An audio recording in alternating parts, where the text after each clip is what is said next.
Ideas from the Atlantic. Let's declare a pandemic amnesty. Opinions are going to fly coming up next on the show. Stay tuned. Welcome to the Matt Logan Show. Did you read this whole thing? I did. Did you want to barf? A little bit, I may have. In my a little mouth. bit in your mouth? A little bit, yeah. Yeah. Yeah. You know, what's interesting to me is like, oh, some of this, it sounds so good. And it's so like, oh, forgiveness. Let bygones be bygones. And then it's like, well, we didn't know. And, oh, we didn't know the cloth mask wouldn't help, LOL. No, you did know. You didn't listen. You didn't care. You wanted your agenda. And you were loud about it.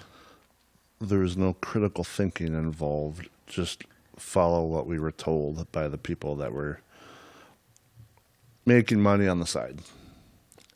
I'm a little peon plebe, as I said in another podcast, but I believe it was April of 2020, I started to ask some not fun questions. Mm-hmm.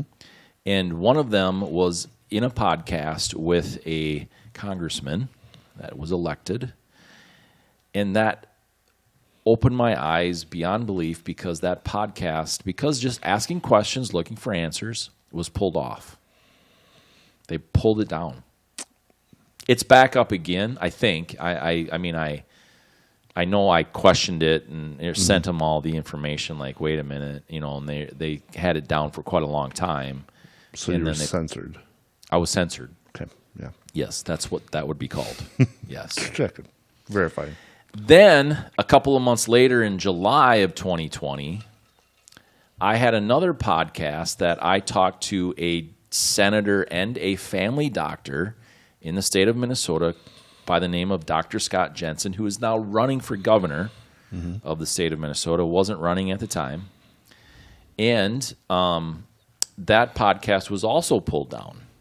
And in that podcast, I had asked the question, I'm like, hey, I did woodworking for 20 years. I had to keep track of, what mask for what purpose, like different obvious finishes that you would use and sanding and all these things, right? So I had quite a bit of information over 20 years of science on what these masks did and would do and prevent and all of those other things. OSHA guidelines. Exactly. Yeah. These masks, even N95 masks, if you wore one and I wore one and we were this distance, we're off the shelf. Off the shelf. Mm-hmm. If we were this distance from each other, the social distance, we would probably have about let's go high and call it about a 25% reduction on the high side. Yeah. I don't know the percentages, but right. I know that from my wife working at a medical institution, they're fitted for N95s twice a year. And if you paid attention during COVID, a lot of beards disappeared. Yes, exactly. At the medical institutions because beards basically eliminate the benefits of wearing a face mask. Some would call it efficacy. You can call it what you want, but yeah. So if you really want your N95 to work, you have to shave your facial hair. Yep. And they have to be fitted to your face in order to be effective. Yes. For a medical institution. Even then, the percentages are low. And they obviously for a virus serve a this purpose. size. Yes. In a medical institution, when Yes. they're fit to your specific face. I don't think they do that at Menards and Home Depot.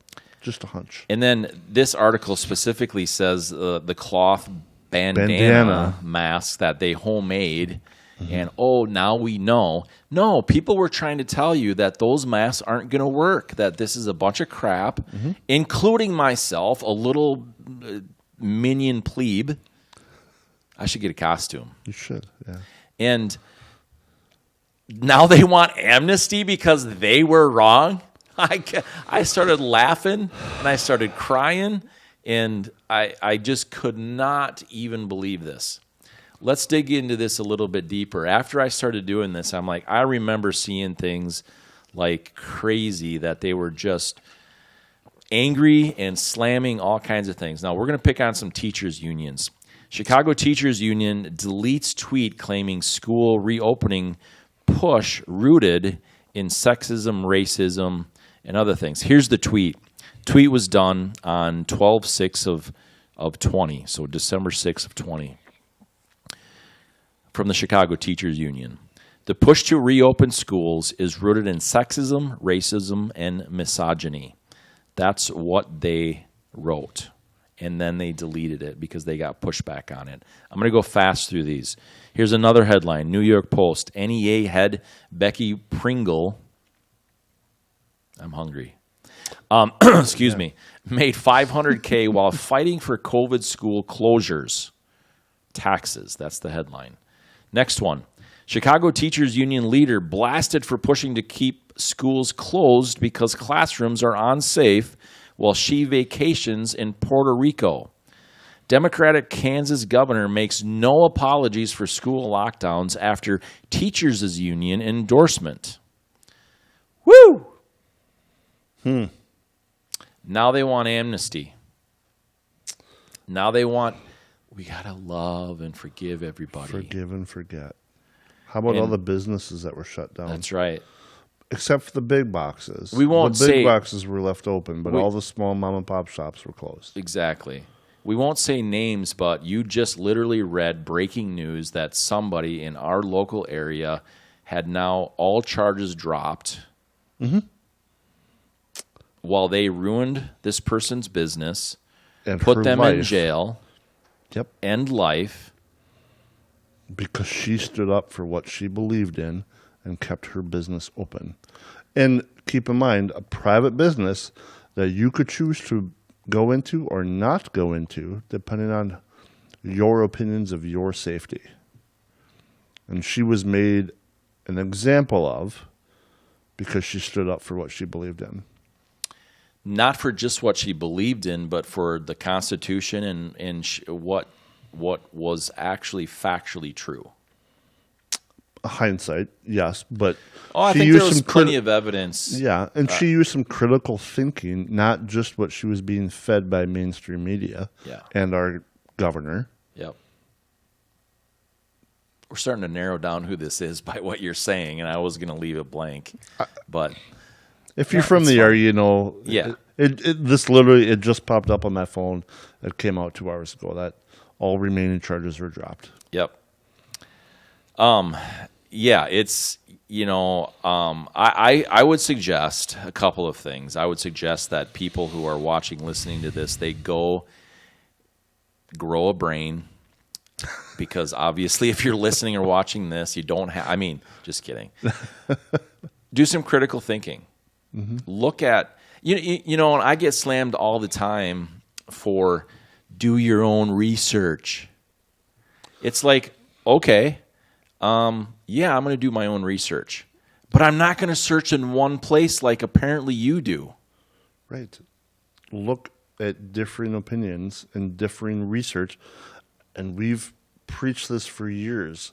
Data in, data out. You can make research and surveys say whatever you want them to say by the information that you put into it. Yes. It's either objective or subjective. Yeah, it's not. You can't argue that. No. And so, evidence after evidence after evidence after evidence points to these certain particular facts. And now that they got it wrong, and if you're listening, I'm air quotes, want amnesty. Now, let me say this very clearly.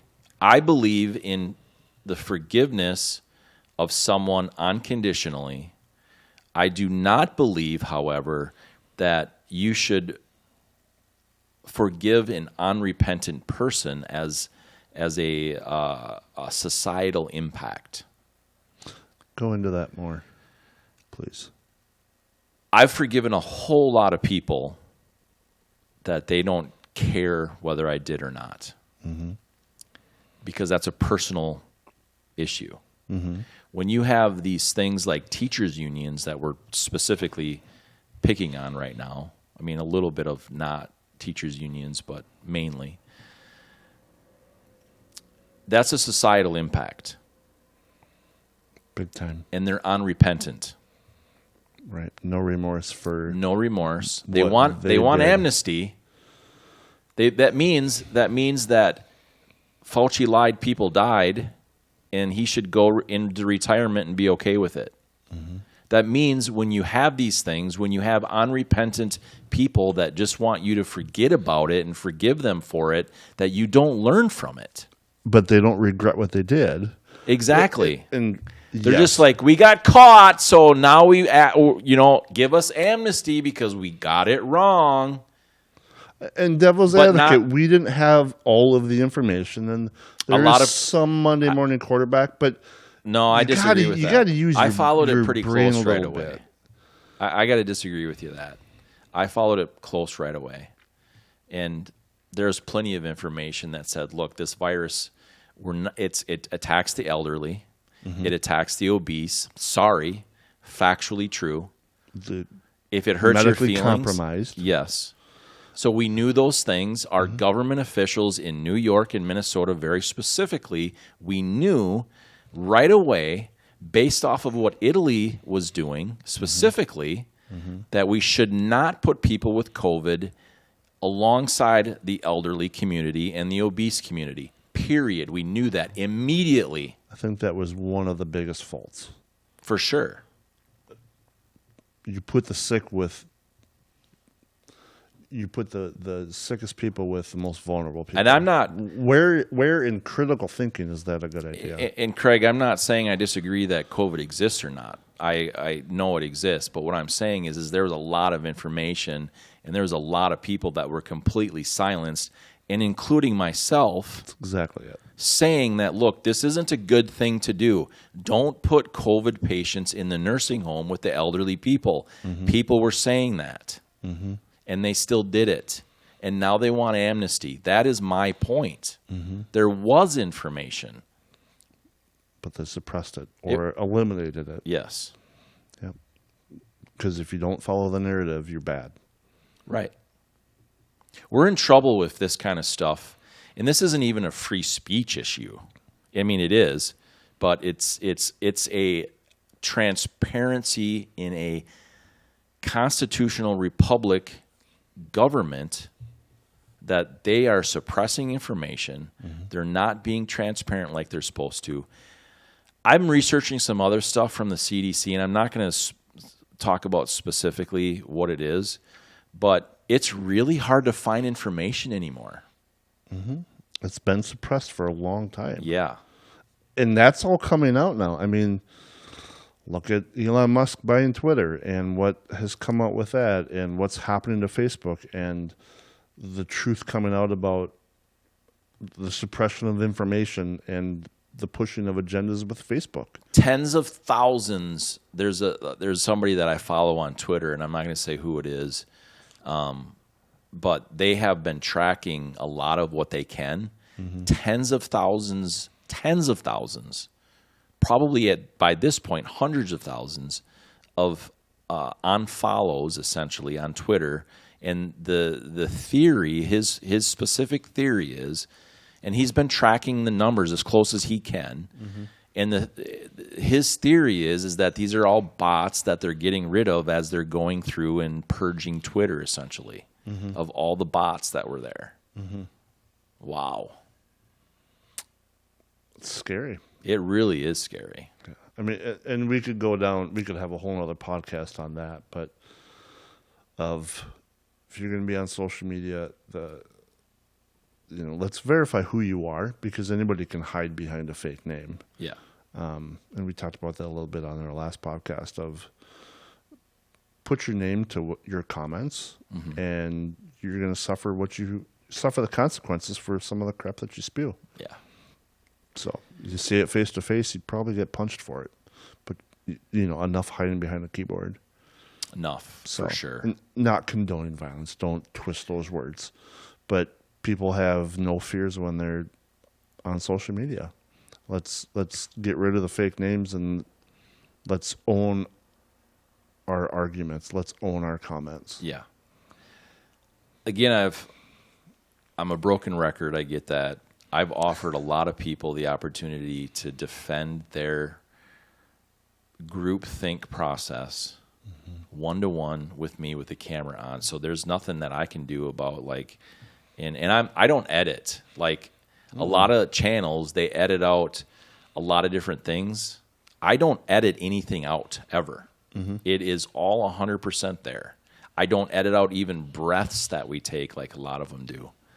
It's full on right there. Good, bad, or otherwise. Yeah, exactly. And that's not a good YouTube thing to do. But It's reality. I don't care about that. Right. I literally have not. Let me be super transparent with you. For probably about 2.5 years, Facebook sends me at least once a week this link to monetize. At least once a week. You need to monetize. You need to monetize. You need to monetize. Well, now they have this thing that you can give someone stars. I don't know if you've seen that or not. Today is the 4th of November. I literally signed up for that yesterday just to see what it was because they don't give you a lot of information unless you sign up for it. I knew enough that it is it's not them monetizing, it's the viewer monetizing. Like you give them the money essentially by giving them the stars. Okay. So it's like a donation. And so I signed up for it. See what it does, whatever, who cares? My point being is that I don't want, in fact, while we were doing this podcast, at the beginning of this podcast, I got a notification from Instagram, which is extremely tiny. And let me look at, let's see if it says here. It says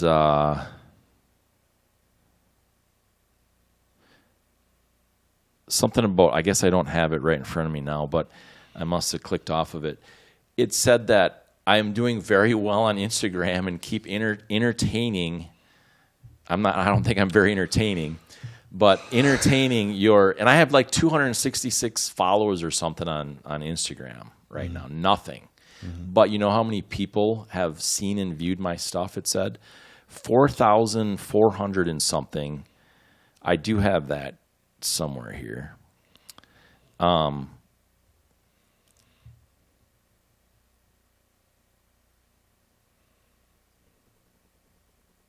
4,400 and some odd. 4,498 people have seen my Instagram post in the last 7 days. That's quite a bit for a week. With 266 followers. So they want to monetize you. They want you to do these crazy, wacky things, right? My point being is I am doing it to be me. I am doing it the way that I think is the way it should be done for myself. I'm not saying anybody else. But it is not a way to essentially get a bunch of followers and the hyperbole type stuff. I think I said the word right this time. Kind of thing that everybody wants done, because I think we see what that has gotten us. Right. I think we see this TikTok world that we live in, and where we're at with it is not, it's not safe for anybody. It doesn't build the future. You said something about we're recording for posterity, right? And that is the B-roll, the comic roll that our cameras are running before we hit essentially go. And it's true. That's what we're doing now, though, right? This is live. Yeah. It's not cut and edited and making it sound good or fast or whatever else. We're not censored. It's real life. And they want to take, my wrapping up point is this. They want to take real life and say, forget about that because we screwed it up. 2 years. Yeah. It literally said that these schools were shut down for 18 months plus. In certain areas, they were different, but this particular was 18 months.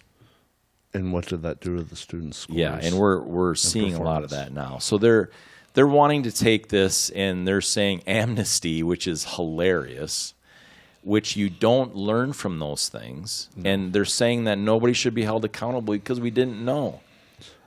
And learn from your history, but we're going to ignore the last 2 years of history because we made a mistake. Yeah. And do they, anywhere in there, do they apologize or admit that they were wrong? And that's my point of the forgiveness. Right. They're unrepentant. Mm-hmm. And I mean, there's literally people that I personally know have had personal conversations that screamed at me for not wearing a mask. Mm-hmm. Mm-hmm. I'm like, okay. Oh, by the way, that's like traumatizing to people nowadays. It is? Giving them a thumbs up. Yeah. That's a different podcast. Thanks for watching. Thanks for joining. Send us a snide remark because we deserve it at AskMatt@MattLoganSpeaks.com. Life's too short to wear a shirt. I mean, a boring shirt. Check out www.shinybrandproducts.com.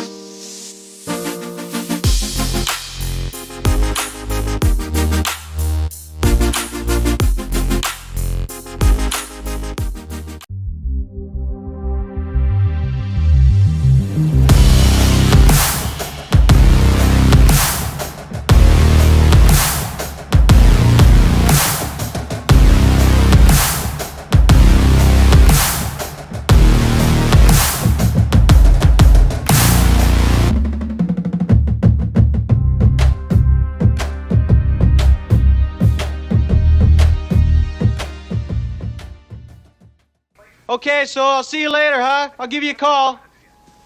So it's done. It's done.